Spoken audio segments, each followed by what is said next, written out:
Hello students. Class 8वीं class के लिए ये हिंदी की क्लास है और इसमें पार्ट 1 के हमारे शब्दार्थ आज हम करेंगे। उस दिन हमने कविता की व्याख्या की थी, पूरी कविता की। तो उसमें से कुछ ऐसे शब्द हैं जो थोड़े मुश्किल हैं या जिसके अर्थ हमें नहीं पता।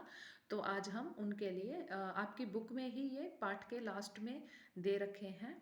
तो वहाँ से आपके शब्दार्थ ये शब्दार्थ आपने अपनी होमवर्क कॉपी में लिखने भी हैं। और वैसे भी आप साथ के साथ लिखने की भी प्रैक्टिस किया करो, ताकि ये जो मुश्किल शब्द हैं साथ के साथ आपको लिखने भी आ जाए, ताकि बाद में आपको प्रॉब्लम ना हो।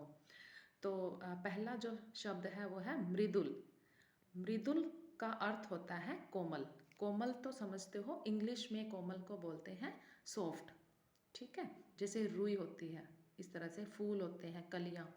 तो मृदुल वहाँ से मतलब है इसका कोमल। पात, पात से मतलब है पत्ता। पत्ता तो आप सब समझते हैं।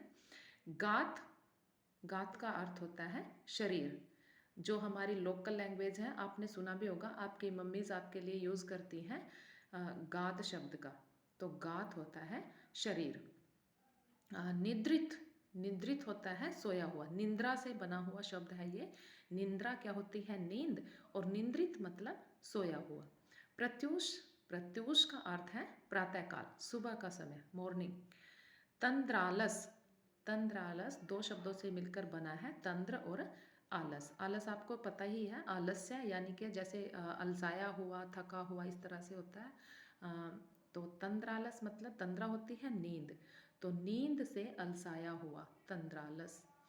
लासास, लासास होती है इच्छा, कुछ पाने की चाह। अभिलाषा, इच्छा, ये अभिलाषा और इच्छा ये इसके पर्यायवाची शब्द हैं लासास के, यानी कि या फिर अभिलाषा का पर्यायवाची पूछेंगे तो इच्छा लासास आप लिख सकते हो। इच्छा के पर्यायवाची शब्द पूछेंगे तो अभिलाषा लासास आप बोल सकते हो। और वैसे अगर आप कविता के हिसाब से जो शब्द आपका यूज हुआ है लासास, तो लासास का अर्थ होता है कुछ पाने की चाह, अभिलाषा या इच्छा।